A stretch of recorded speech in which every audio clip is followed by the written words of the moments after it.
Good day. Today is Saturday, 6th September 2025, and as I did with my programme yesterday, and with apologies, I am going to first deal or discuss the situation in Britain, where the Prime Minister, Sir Keir Starmer, has conducted a major reshuffle. Now, perhaps saying that it's Keir Starmer who's conducted the reshuffle might be an overstatement. It appears to be mostly the work of his Chief of Staff, Morgan McSweeney, who, as is quite often the case in Britain, by the way, is assumed by many people to be a pivotal figure in the government, somebody who makes enormous decisions and who basically controls what Keir Starmer does. I ought to say that this is a common theme in British politics. I remember when Boris Johnson was Prime Minister, it was widely assumed and claimed by many people, including some people who I assumed at the time had good reasons to know what the facts were, that his chief advisor, Dominic Cummings, was the person who was really actually running the government. It turns out in Dominic Cummings' case that was not the case at all. And just to say, he has written about this extensively, and he's provided a series of commentaries which, whatever your personal feelings about Dominic Cummings, and I know many people have strong feelings about Dominic Cummings, feelings which, by the way, I don't myself share. Anyway, whatever your feelings about him, they are very interesting, and they do provide a startling insight into the completely dysfunctional nature of the central government machine in London, and the extent to which it is the permanent bureaucracy rather than the ministers who actually control things and make the decisions. Anyway, I digress. The point about the reshuffle is that it's clearly intended to strengthen the government and to somehow deal with the fallout from the catastrophic resignation yesterday of the Deputy Prime Minister and Deputy Leader of the Labour Party, Angela Rayner. I would say very briefly that the overall effect of the reshuffle is to push the government further still in an even more Blairite direction, and it's likely to isolate two figures in the cabinet, the finance minister, Rachel Reeves, Chancellor Rachel Reeves, and the person who's in charge of energy policy, who's seen as by some people as being somewhat to the left of Starmer, Ed Miliband. But anyway, put all that aside. This is unimportant to this programme. The more important thing is that Britain's, in my opinion, totally incompetent, massively ineffective, completely disorganised Foreign Secretary, David Lammy, has now been transferred from the Foreign Office and has been given the job of Deputy Prime Minister, and is in effect, or at least in theory, number two under Keir Starmer, though it is not clear to me yet what exactly it is that David Lammy is actually going to be doing. Now, in some ways, this has been a good thing. Anybody who's followed the career of David Lammy over the last year will know that he was an utterly ineffective and completely incompetent Foreign Secretary. Like Starmer, he is a lawyer, in fact, a high-profile lawyer, and it seemed to me that when he discussed foreign policy, and nearly all his discussions about foreign policy were, of course, about the perennial obsession both of the Prime Minister, Keir Starmer himself, and of the British establishment in its totality. The focus I'm talking about being Ukraine. Anyway, whenever he talked about the conflict in Ukraine, exactly as you would expect a lawyer to do, he seemed to me to be spending most of his time trying to score points off Vladimir Putin. Now, I never could understand the point of that. Vladimir Putin is not interested in what David Lammy has to say. I couldn't understand what the point of that in public was, doing that in public was. It's Putin is far away in Moscow. He is not interested in any points that David Lammy might have been thinking of scoring off him. Just saying. Anyway, David Lammy then spent an enormous amount of time talking to his friends in Europe, where of course they're all part of the coalition of the willing. But the one thing he didn't ever do that I could see was engage in any serious diplomacy. Serious diplomacy with China, serious diplomacy with the Middle East, serious diplomacy, of course, with Russia, which in some ways is the most pressing issue. One would have thought that by this time, a priority of a British Foreign Secretary would be at least to speak to the Russians at a time when the Americans, ever so hesitatingly, were starting to do so. But no, of course not, scoring points from a distance off Vladimir Putin, who isn't interested and doesn't care. That apparently was a much more important and pressing and interesting thing for David Lammy to do. Now, as I said, I think, well, I'm personally relieved to see David Lammy transferred out of the Foreign Office and made Deputy Prime Minister. The person who's taking his place, however, Yvette Cooper, a veteran Labour politician, again very much from the Blairite wing of the Labour Party, I predict is going to be in substance no different. But anyway, as is always the case, I'm going to defer comment about what she's going to do or not do as Foreign Secretary until I see it actually happen. I don't expect anything different from her, but let's just wait and see. Anyway, that's what I wanted to say about these two essentially inconsequential people, David Lammy and Yvette Cooper. But it is happening in Britain. Britain is my country, watching the disintegration of the government in Britain as things get worse and worse. Obviously something that concerns me a lot as a British person. Watching the failure of British diplomacy concerns me still more. But anyway, that's all I'm going to say about it in this program. Now, over the last couple of hours, we have had a succession of very interesting statements from various people who are intimately involved with the Ukraine crisis. And the one I'm going to start with first is the Deputy Chair of Russia's Security Council, former President and Prime Minister of Russia. In my opinion, one of the most important and powerful people in Russia. I completely disagree with the widely expressed view in the West that Medvedev is some kind of clown. I don't get that sense at all.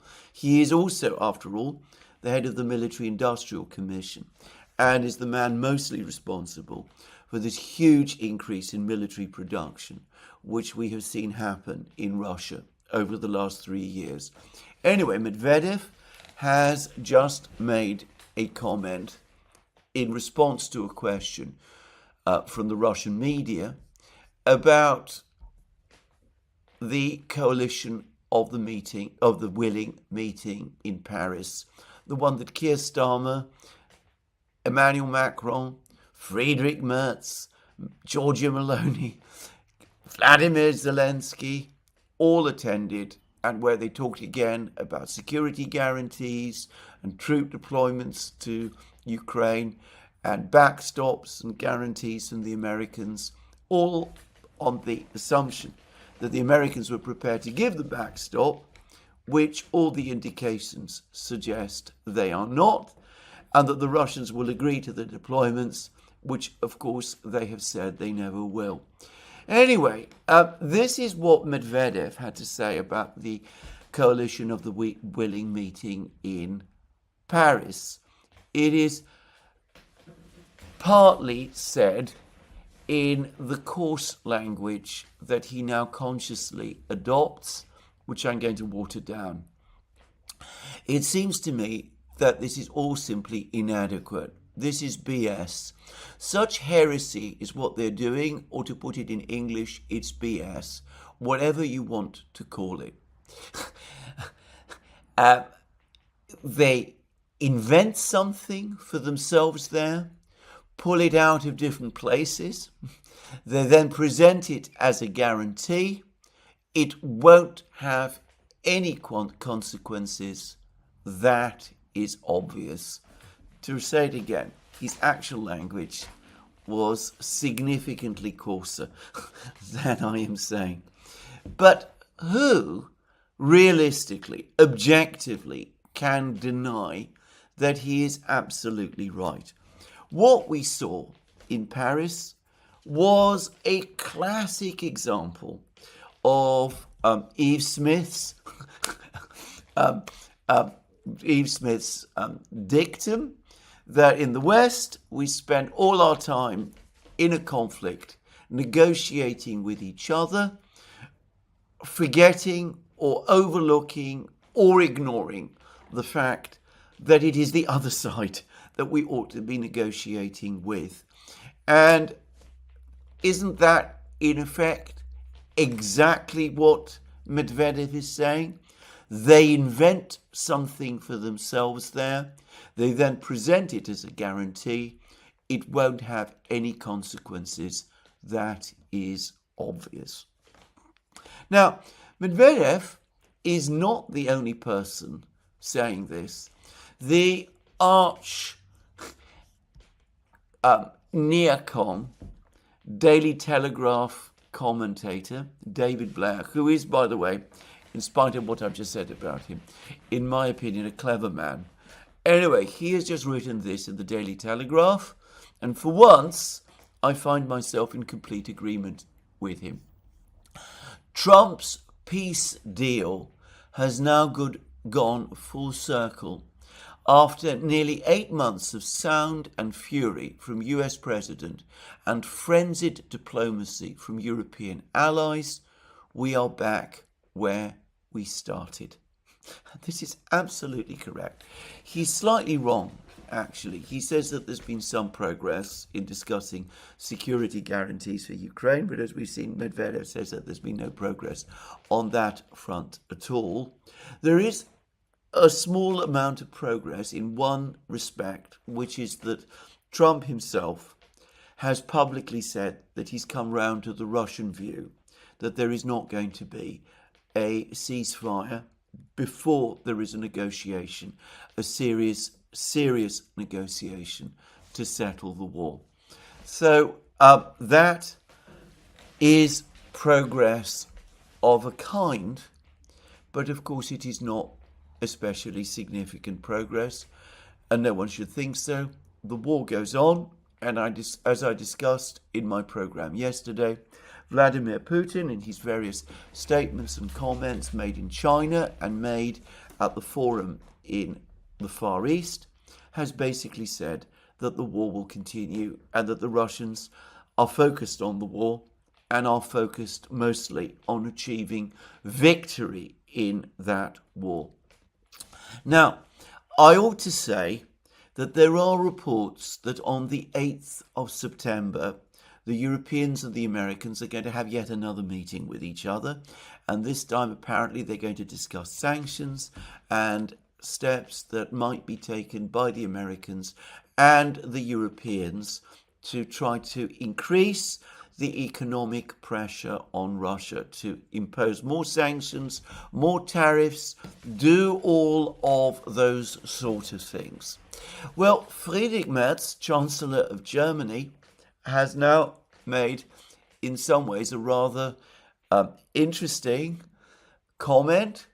I suspect he was rather sad in making it, but he acknowledged, over the course of this comment, he acknowledged that Europe has basically run out of tools it can use to pressure Russia. All its sanctions, all the 18 packages of sanctions have failed to achieve any effect. The Russian economy is still there. It's still expanding, by the way. It's still standing. There's a debate going on currently in Russia between the central bank and various ministries, the economics ministry again, but other players within the Russian economy, as to how rapidly interest rates should be cut. Vladimir Putin said that the central bank should be very cautious in cutting interest rates.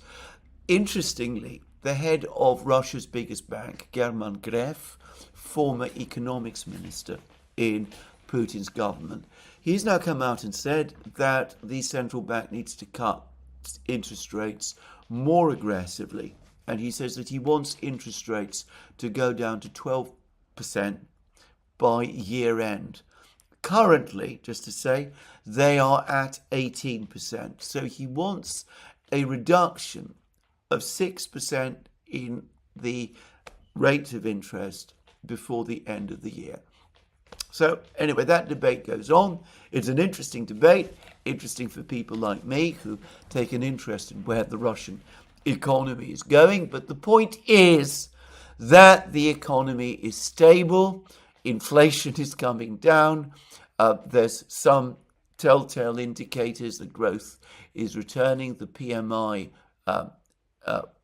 reports show what appears to be gradually recovering sentiment. It looks like, as I said, the economy is stable and is probably likely before long to return to growth as inflation continues to fall.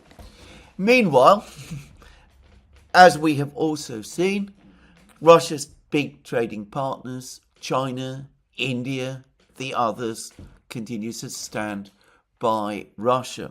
The Indian finance minister has just made further comments about Indian oil purchases of Russian oil. He said that India will continue to buy Russian oil because it is in its economic and financial interests to do so. And that is the end of the discussion. The Indians are not going to review or change their approach here. And as I've discussed already, China having over the course of the last week inked a massive gas deal with Russia, Power of Siberia 2, is not going to reverse course on its purchases of Russian oil and gas. And as it showed in the spring, it has the potential for massive retaliation against the United States and the Western economies if they dare try to impose sanctions or tariffs against it. So, given that this is so, the whole debate about sanctions and tariffs ought logically to have lost its meaning. And you might think that Friedrich Merz, whose popularity, by the way, I understand, continues to fall in Germany. Anyway, it might be the case, you might expect, that after comments like that, after the comments that he's made, admitting that the Europeans have run out of road, the point has been reached for a rethink, if not for ending the sanctions. That's probably politically impossible at the present time. That would be a massive admission of failure, and no European government, having made these colossal mistakes, would be prepared to admit to them in a way that would probably trigger its collapse. Anyway, at least Merz and the others, following Merz's logic, might do that which people who find themselves in trouble are often advised to do, namely, since they're in a hole, stop digging. But no, Merz doesn't follow that logic at all. Europe must still go ahead with its 19th sanctions package, which will not be a sanctions package against Russia, actually. It looks like it's going to be a sanctions package against India and perhaps China too, just saying, even though neither of these countries, certainly not India, is directly involved in the Ukraine conflict. I mean, there's been a constant narrative in the West that India is supplying dual-use technologies to Russia and all kinds of things, and it's supporting Russia and it's assisting in all kinds of indirect ways the Russian military in its war against Ukraine. There's this narrative all the time. But nobody that I know is suggesting that India is doing that. And yet we see that India is going to be subjected to sanctions because it is doing the entirely legal thing, which is to buy Russian oil, something which it was originally encouraged to do by the United States and the European countries themselves in order to keep the price of oil stable. I mean, it is extraordinary, but anyway, this is what Merz wants to see happen. He accepts that sanctions, tariffs by the Europeans can't achieve any effect, but he says that, and he laments this, that Europe is dependent on the Americans. It is the Americans who must now come forward and take the decisive action that is going to change Russia's strategic calculus. He laments the fact, he says that it's a real shame and a great problem that Europe is so dependent on the United States. He says that even though, of course, Merz is exactly one of the leaders of Europe who is working round the clock to make Europe even more dependent on the United States, who supports massive, unbalanced trade deals with the United States, like the one that Ursula von der Leyen and Donald Trump agreed with each other a short time ago in Scotland. It's Merz also who wants to buy more weapons from the United States, not just for Ukraine now, but for Germany apparently as well. So Merz laments Europe's dependence on the United States, oblivious to the fact that he is making Europe more dependent on the United States. But anyway, he now says, and it's clearly said in anticipation of this meeting on Monday, that this is the moment, to be correct, on Monday, that this is the moment for the Americans to come forward, to do what they must, to bring the Russians to heel, to impose these massive sanctions upon the Russians, to actually do things that will finally, conclusively force the Russians to the negotiating table and oblige them to accept the package that the coalition of the willing pretended to adopt in Paris, but which the Americans have not actually publicly so far endorsed. And by the way, going back to that article in the Telegraph by David Blair, you will see that he says there the same thing, that it is Donald Trump who, through his extraordinary indulgence of Vladimir Putin, his unwillingness to take decisive action against the Russians in the sanctions wars, it is Donald Trump who is somehow to blame for the whole problem, for the fact that the Russians have not been brought to heel. He's been putting pressure on the wrong party, on Ukraine. He ought to be putting pressure on Russia.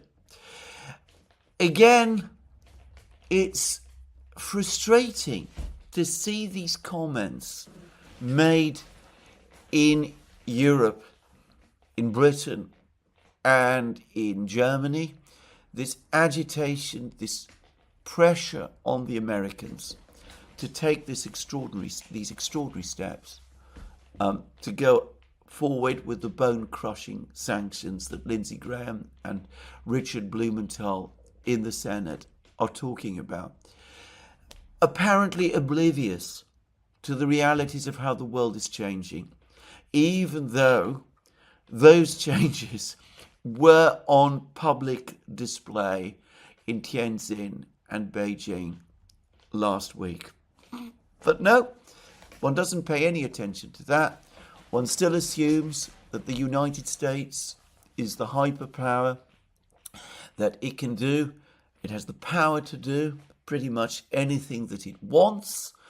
All Donald Trump needs to do is push the button or press the lever, and Vladimir Putin will see his entire economy collapse like a house of cards and will either be brought to heel or, better still, will be overthrown. The inability to see the world as it really is of intelligent people continues to baffle me. But anyway, let's actually discuss what the Americans are really going to come up with when they meet the Europeans on the 8th of September. The Wall Street Journal says that over the course of the discussion between Donald Trump and the Europeans, the one that took place after the Coalition of the Willing meeting, the one where the Europeans discovered to their dismay that Donald Trump was not prepared to spell out in any detail security guarantees or backstops or anything at all of that kind. The Wall Street Journal says that Donald Trump was also very unwilling or very vague about sanctions. He didn't commit to any further sanctions against anyone at all. As I said in my program yesterday, what he did was that he diverted the whole discussion to the fact that the Europeans continue to buy oil from India, which is refined oil imported previously by India as crude oil from Russia. And the Europeans apparently came away dismayed and frustrated by this. Well, maybe Donald Trump will impose some further sanctions on the Russians. It seems likely. I mean, we've been here before. But after the commitments that India and China have both made, why does anybody believe that it's going to make any substantive difference to what the Russians are going to do? And if we catapult ourselves back into an all-out economic war with China, like the one that we had in the spring, I predict that it will only continue for a few weeks before there is a crisis, an emerging crisis in the American and European economies. And bear in mind, the European economies are already in increasingly bad shape. And there are the first telltale signs that the American economy is now slowing rapidly. The latest job sprint, not that I pay much attention to those, suggests an overall, a steady decline in economic activity in the United States. Anyway, this is hardly the right moment to launch another economic war against China, and I predict that before very long, in a matter of weeks probably, there would be a dramatic reverse, and the United States would have to do what it did back in the spring, which is find some way of reversing what it had done and looked for some means to ease off on the sanctions and the tariffs against China that as part of this economic war it might be seeking to impose. This, as I said, seems to me an extraordinary, baffling set of demands. And I think that in their own best interests, in order to avoid this kind of scenario, the Americans should finally be straightforward the administration should finally be straightforward with both the Europeans and with the hardliners amongst them, with the Senate, with Lindsey Graham and Richard Blumenthal specifically. They should say to these people, look, the United States has already tried to tariff India, effectively sanction India for buying Russian oil, and that has turned into a massive diplomatic debacle.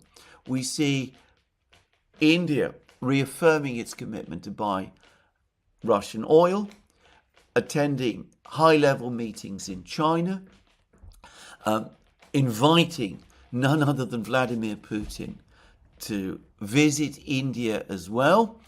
And by the way, and for the record, just as I expected and have been saying throughout this year, that I expected that it would be this year that the Power of Siberia 2 pipeline project would be signed by China and Russia.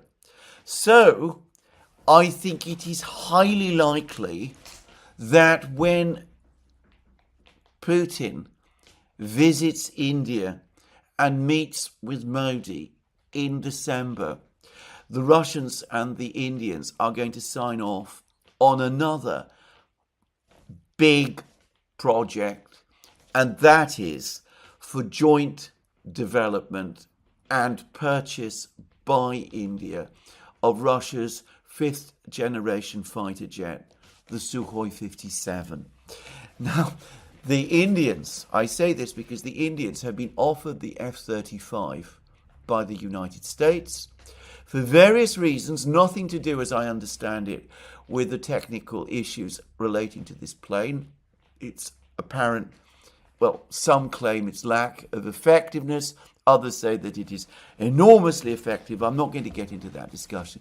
But what concerns the Indians about it is that the F-35 comes with all kinds of strings attached. The United States is unwilling to share critically important technologies with India, and apparently will insist on restrictions on its use. Russian military packages extending back, in the case of India, to the 1960s, come both with industrial partnership agreements, which have significantly assisted India in building up its military-industrial complex and indeed its bigger industrial economy, but are also much, much more flexible in allowing India use. There is a further factor, by the way, and I'm not sure how important this is, but as I understand it, during the brief clash between India and Pakistan a few months ago, the Indians found that the Chinese-supplied fighter jets that Pakistan deployed against them were both effective, and that the long-range missiles, the Chinese-built long-range missiles, air-to-air missiles that the Pakistanis also had, were more effective still. The Indians found, by contrast, that their Western-supplied fighter jets did not have such long-range missiles. The Russians do have long-range missiles, air-to-air missiles. They've been using them very effectively in Ukraine itself. And more importantly, the Indians also apparently were very happy with the performance of their S-400 air defense system. In fact, Modi was briefly photographed after the war alongside the S-400, indicating how pleased the Indians were with it. Whereas I understand from Indian reports and sources that the Indians feel that Pakistan's China-supplied air defense missiles proved less effective than the Indian ones were, and proved unable to defeat Indian missiles. Well, I want to stress I am talking about what I've heard and read. I'm not saying that any of this is necessarily true. But the very fact that all of this rhetoric is being, all of this, these articles are appearing and these commentaries are appearing in the Indian media about the effectiveness of the S-400 system, some of the problems that both Pakistan and some of the Western fighter jets supplied fighter jets had. All of that leads me to think that a big arms agreement is on the horizon. And I'm going to guess it's going to involve Sukhoi 57 fighter jets and quite possibly additional deliveries of S-400 air defense missiles. Just to say. Anyway, the point is that the meeting, the attempt to pressure India has proved a debacle. Instead of causing India to distance itself from Russia, India has got closer to Russia. Instead of creating differences, intensifying differences between India and the other BRICS countries, Modi conspicuously went to the events in China and appears to be pursuing a policy of détente with the Chinese. And as I've said, quite plausibly, even as the Americans and the Europeans have some kind of meeting on Monday, we're going to see, perhaps even on Monday, an emergency meeting of the BRICS held in the format of a video conference, and I'm fairly confident that this will be an economics-focused meeting intended to look for ways to counter the tariff and economic pressure that the United States and the other Western countries have been trying to impose on individual BRICS states. Now, before I proceed here, there is something further I wanted to discuss, which is this idea that the Chinese floated and which has now been adopted to create a bank, a development bank, within the framework of the SCO. And I said that this is surprising to me because there is already a BRICS bank in existence which already fulfills that kind of role. And I said that I wondered whether this new SCO bank, its purpose might be to finance military developments and military production in various SCO states. Well, that might still be true, but what I've subsequently learned is that the BRICS Bank, in order to attract participation from Western-oriented states, the BRICS Bank apparently follows Western sanctions. So it cannot have dealings with Russia, for example.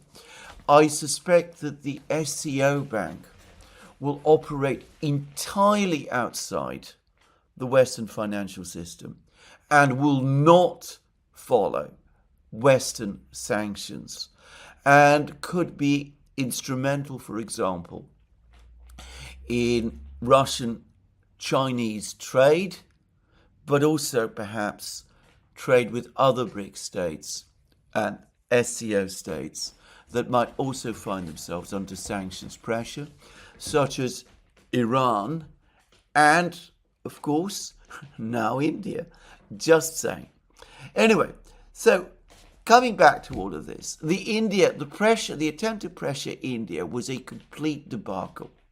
So why try this with an even more formidable, if not a far more formidable adversary, which is China? It absolutely makes no sense to me. It is absurd. It is ridiculous. It is going round and round in a circle. And that is exactly where they're going to end up. And I'm going to suggest that the Americans, who I think do have some better understanding of this, will probably resist some of these ideas from the Europeans. But, as I said, the time has come. Indeed, it is long overdue for the Americans, for the administration, for Rubio and Besant and Lutnick and all of them, finally to have that straightforward, frank talk, both with their European allies and with the hardliners in Washington, and say to them, look, what you are proposing, an economic blockade of Russia, cannot be done. The world has changed. We no longer have the power that we once did. It might have been possible in, say, 2000, but it is not possible anymore. All we do when we try to do these things is that we isolate ourselves from key parts of the world. We weaken the credibility of our own financial system as the global financial system. And since the Americans are so fixated on their rivalry with China, we enhance China's position. We make China specifically stronger and ourselves weaker. And if we are catapulted over the next few weeks or months into a full-blown crisis in our manufacturing industry and in our broader economies, because we have relaunched an economic war against China, which the events of the spring showed we cannot win, well, then we are not only calling our own bluff, but we're doing something much, much worse. We are highlighting, we are telling the rest of the world that it is China actually that is now the pivotal economic country and no longer ourselves. Now, I understand why it is very difficult in the United States to hold these conversations, and perhaps especially difficult for this president to do so, given the value he places on American strength. But if these conversations cannot be conducted in public, and perhaps it's better that they are not, at least not for the moment, I personally think that the American people are tough-minded enough and strong-minded enough to listen to all of this and to accept it. But I can understand why there are others in the United States who might think otherwise. The point I'm making is that if you can't conduct these conversations publicly in that way, then do so at least in private.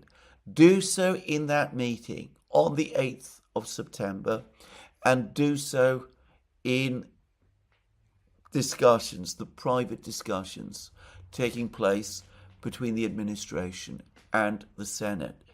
If you want proof of how counterproductive this attempt to sanction and tariff Russia's trading partners are, then just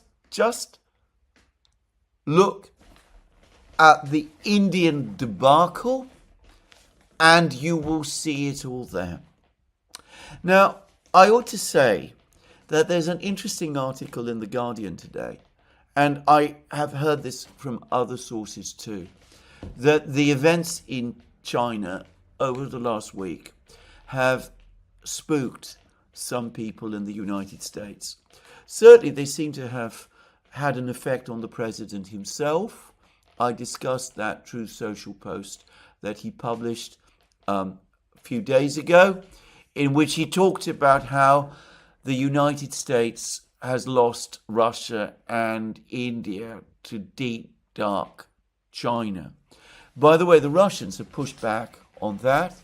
They say that they were never the United States' to lose, and that Russia absolutely has not closed its doors to the United States.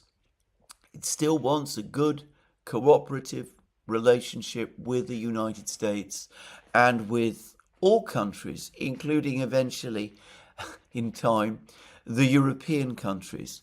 The Russians, Putin himself, over the course of his speech in the Far East, said that Russia remains open. It is not retreating into self-sufficiency and autarky and anything of that kind. It's happy to trade and deal on a fair and equal basis with all countries, east, west, north or south. And I think when the Russians say that, they mean it, by the way. So I don't think that the Americans are right at all when they say that Russia and India have committed themselves to some kind of Chinese project. I don't actually believe that there is a Chinese project, at least not in the way that some people in Washington imagine. I don't believe that the Chinese have any aspiration to become the world's dominant power, at least not in the way that the United States once was, because I think that this is contrary to China's history, and I don't believe anyway that China has that level of resources, just to say. But anyway, I understand that that is what some people in America believe. They are convinced that some kind of sinister alliance of great powers is assembling now against them. I think that on that, by the way, that if Donald Trump had gone to Beijing and had met with some of these leaders, had met with Modi there maybe, and Xi Jinping, and even with Putin again, whom he's going to speak to again on the phone fairly soon, or so he says. Anyway, I think that if Trump had gone, as I think he should have done, I appreciate that there are enormous political risks and challenges to doing that. I think if he'd gone to Beijing, a lot of these American worries would have been allayed. And in fact, had Trump gone, he would have been the main guest of honor. He would have, Putin, of course, would still have been a guest of honor, but Trump would have been the most visible and important one, and more likely than not, it would he who have been on Xi Jinping's right side during the celebrations, and Putin would then have been on the Xi Jinping's left side during the celebrations. But anyway, put all of that aside, it seems that some people in the United States looking at these events have been dismayed by them, and that there is worry and recrimination and concern. Well, perhaps these worries are to some extent misplaced, but they're still better, I think, than the arrogant complacency of people like Lindsey Graham and the neocons and people like Friedrich Merz in Europe, who still seem to think that more sanctions, more tariffs on the Russians and on their trading partners is the way to go. I hope that the United States will dodge this bullet again. Donald Trump, if he has shown nothing else, it's a facility, an ability to do that. My own view is that the reason why he's now talking about speaking to Putin again is that he wants to give himself another reason, following another successful and productive telephone call with Putin, another reason to put off imposing these massive tariffs and sanctions, which he, if no one else in Washington, clearly does recognize was a terrible mistake. Anyway, one thing I do have to say, and that is that I do wonder whether some people in Europe can ever be convinced, will ever be convinced, that there is any degree of limit to American power, and who can ever be convinced that some kind of diplomatic engagement with the Russians, some acceptance of the realities, the actual material realities, can ever take place. I have to say that over the last couple of days, the EU's High Representative for Foreign Policy, Kallas, has surpassed even herself in terms of her own bizarre behavior. She made comments about basically casting doubt about whether China and Russia were truly the winners of the Second World War. An extraordinary thing to say, an indicator of a complete failure to understand history, and by the way, one which a Baltic politician in particular, for all sorts of reasons, historic reasons, which I'm not going to discuss in this program. Anyway, a Baltic politician, I would have thought, would want especially to avoid getting drawn into. Anyway, this provoked a response from the Chinese Foreign Ministry. I am not going to read it, but basically what it amounted to is the Chinese Foreign Ministry, the Chinese government, in other words, essentially saying that Kallas is a fool. So there we are. Now, if that is not bad enough, I think that these incredibly crass comments about who were the winners in the Second World War have now been surpassed by further comments that Kallas made of an unbelievably incoherent and rambling nature, disjointed, bizarre. I was unable to understand a certain amount of what she was saying, which, given what I did understand, it appeared to be about the proclivities of different nations, probably is just as well. Anyway, I have to say that these strange musings seem to me completely detached from what a diplomat, the senior diplomat of the European Union, ought to be saying or discussing. It is well past time that the European Council, that European leaders finally got to grips with this problem, which is Kallas, and recognize that this person simply is not able to do that which she has been appointed to do. I used to consider Annalena Baerbock, the former foreign minister of Germany, incompetent and at times bizarre. David Lammy, I talked about earlier in this program. But I have to say, Kallas sets a standard all of her own. Anyway, I'm now going to turn briefly to a recap of the situation on the battlefronts, because there's been an awful lot more news over the last 24 hours. And to go back to something that Putin was saying, we're talking about now the Ukrainian battlefront. It seems that the Russian advance continues and continues in all directions and in all places.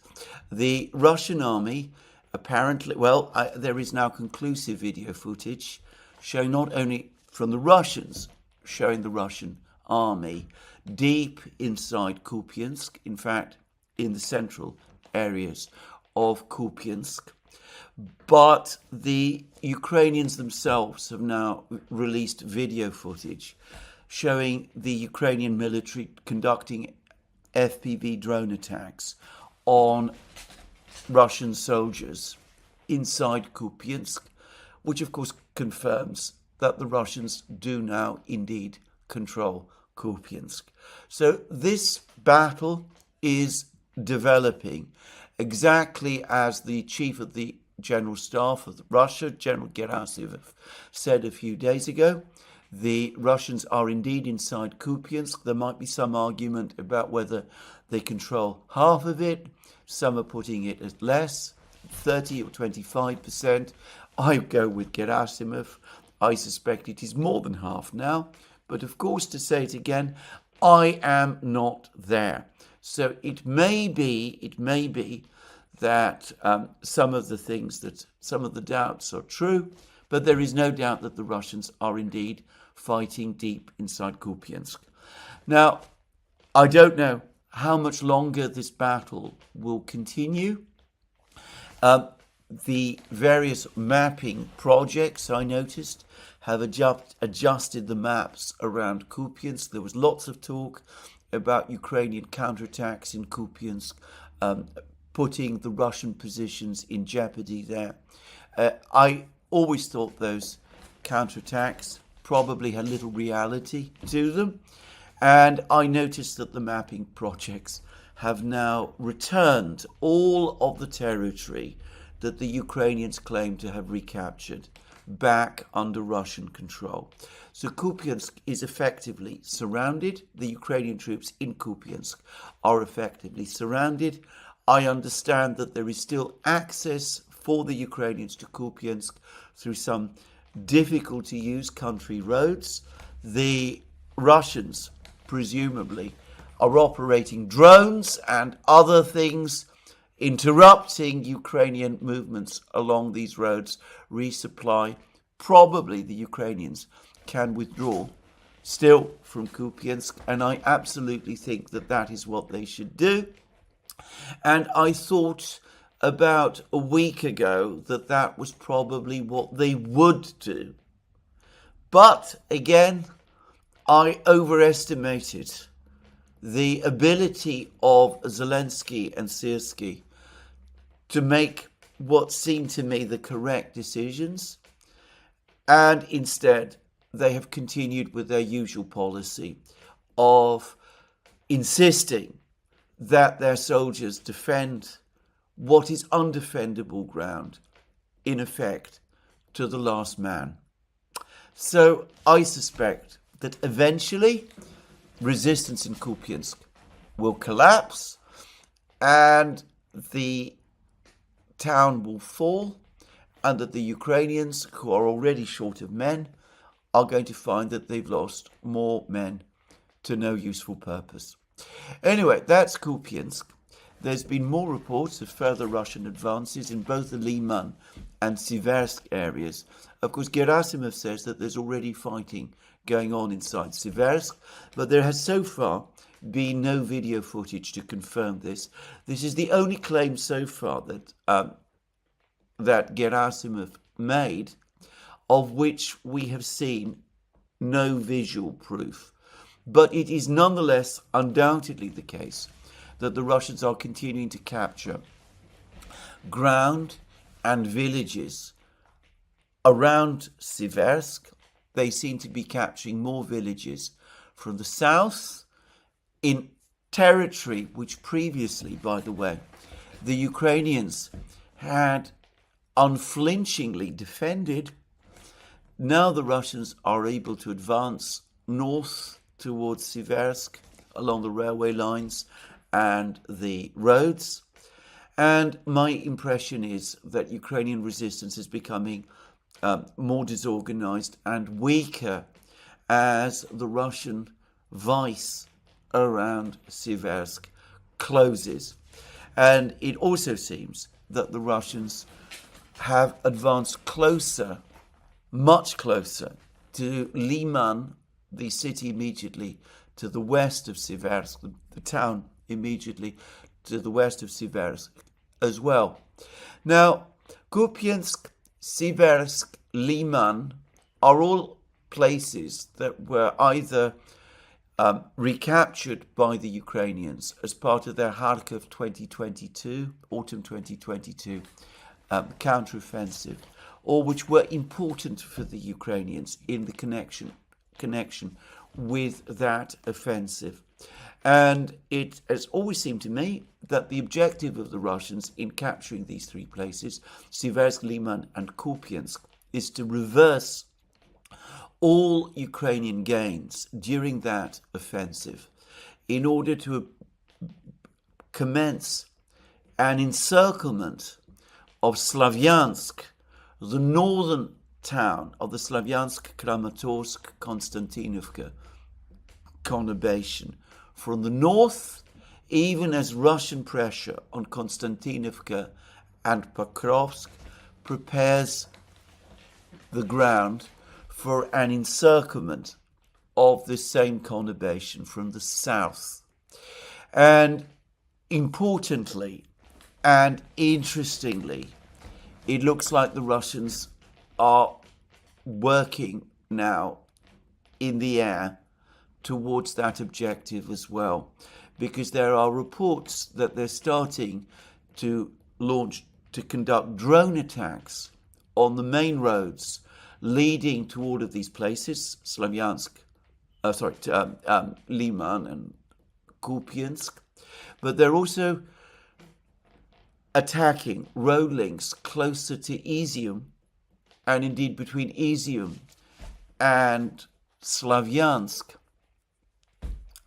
which Izium being the town which the Ukrainians recaptured in autumn 2022, and which after the Russians have captured Kupiansk, Liman and Siversk, I think they will make their priority to recapture. Now the point is that if you look at the road system leading to this conurbation, Slavyansk, Kramatorsk, Konstantinovka, there are two road systems that lead to it, two major supply routes. One was from the west and the south, and it passed through Pokrovsk. There was a whole network of roads and railway lines that went through Pokrovsk and which enabled the Ukrainians to keep their forces in the Donbass cities supplied. The other set of roads and railway lines came from the north through this town of Izium. If the Russians capture both Izium and Pokrovsk, all of the major supply routes to Slavyansk, Kramatorsk will have been cut. And I spoke about how the Russians, if they capture Pokrovsk, will be in a position to conduct an outflanking operation, in effect surrounding Slavyansk, the Ukrainian grouping in Slavyansk and Kramatorsk. And, well, one can see how the fall of Siversk, Liman, Kupiansk could lead to an attack on Izium, an attempt to recapture Izium, and how these two objectives all dovetail with each other. And I would suggest that the drone attacks on the Izium-Slavyansk road and other drone attacks by the Russians in the same territory point to this being the medium-term Russian objective. Now that brings me to battles that are taking place in other places. Now, Gerasimov a few days ago during his presentation also said that the Russians are in control of a large belt of territory north of Chasiv Yar, which they have recently captured, and immediately to the east of Kramatorsk, the biggest of these cities in the Slavyansk, Kramatorsk, Konstantinovka conurbation, the place where the Ukrainian headquarters in Donbass is located, and also the central one of them. Now, there had been no information about this before from the various mapping projects, but we're now starting to get information that appears to corroborate what Gerasimov is saying. because the Russians have now announced that one of the villages, precisely in this area, has now been captured by the Russians, and there are reports that another village has also been captured. This brings the Russians right up to the eastern outskirts of Kramatorsk itself, and it also means that the Russians hold a belt of territory which, if they want to cut the supply lines from Kramatorsk south to Konstantinovka, would enable them to do so. We are starting to see the first telltale signs of an encirclement of Konstantinovka being underway. Konstantinovka is now mainly supplied by the Ukrainians from Kramatorsk. The Russians have already captured strong positions to the west of Konstantinovka, from which they can threaten the roads leading to Konstantinovka from Kramatorsk, and they're now positioned to the east as well. A complete encirclement of Konstantinovka is now starting to shape up. Now, Raydovka, the Russian magazine based in Smolensk, newspaper, I should say, not magazine, which has lots of information about the battlefronts, is now claiming that the Ukrainians are understanding the crisis, that they are pulling out all of the stops to try to push the Russians back in the area of the Russian breakthrough, the area where the Russians broke through in August, northeast of Pakrovsk. And Raydovka says that the Ukrainians are in the process of conducting a counterattack, a big counterattack, trying to cut off this breakthrough area at its route by attacking towards the village of Nikatorovka, which the Russians captured also in August. However, Raydovka is saying that so far this counterattack has failed. But they say that this is the biggest and most important battle taking place on the battlefields at the moment. It seems confident that the Russians will hold, and it expects this battle to be ended within about 3 days, because it says that the burn rate of the Ukrainian brigades that are conducting this counterattack is so high that they will not be able to sustain it for longer than that. My own view is that if Raydovka is publishing that kind of information about this counterattack, which I'm confident is indeed taking place, then Raydovka is confident that this counterattack will fail. South and within Pakrovsk itself, the story is of Russian advances. The Ukrainians have now released footage of drone attacks on Russian troops in Udachny, southwest of Pakrovsk, which to my mind confirms conclusively that the Russians are indeed in control of Udachny.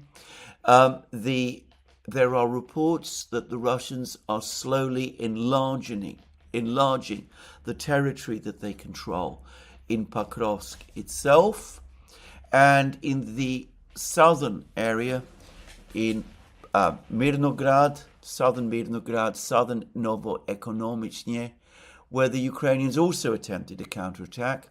It's been attributed by some Ukrainian commanders to an over-ambitious Ukrainian brigade chief. Some Ukrainian channels, to an over-ambitious brigade commander of the Ukrainian army.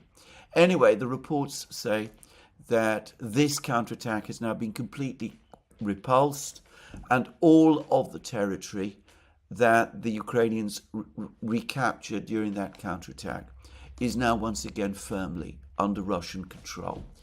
We see that the Russian pressure is growing, And obviously this is a siege. The Russians are besieging the Ukrainian line, which is made up of these four towns: Slavyansk, Kramatorsk, Konstantinovka, and Pokrovsk. But with every day, the line further cracks, even as the Ukrainians have to deploy more and more forces to try to hold their positions, with the burn rate of their brigades, as Gerasimov and Putin have just said, intensifying. That, it seems to me, is the story of the battle. You won't find any of this in the media in the West. The narrative today is that the situation is stable, that there's been no significant change on the front lines at all. By the end of this year, my expectation is that this will be an impossible claim to sustain any longer. And I do wonder what people will be saying in the West at that time. Anyway, this is where I finish my program today. Let me remind you all that you can find all my programs on our various platforms, Locals, Rumble and X. You can support our work via Patreon and Subscribestar, and by going to our shop, links under this video. In the meantime, please remember to tick the like button and to check your subscription to this video if you've liked this video. That's me for today. More from me soon. Have a very good day.